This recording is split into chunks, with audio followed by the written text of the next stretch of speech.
करी सजनी नाई करी देबु पर आएर बससी आमर लागुछि डर डर देई पिरत दुली नाई करी देबु पर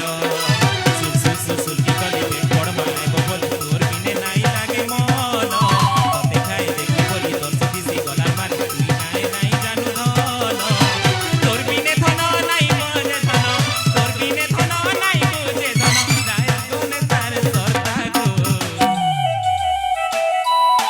लवंगलता मोर गजमु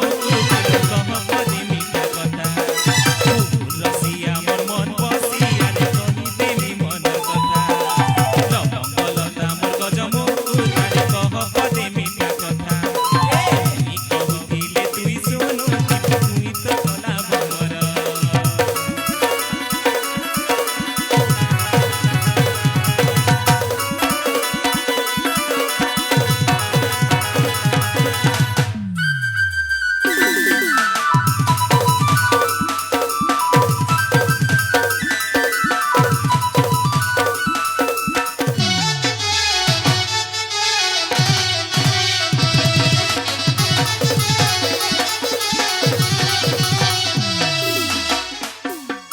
जेते देखुथिले तते गा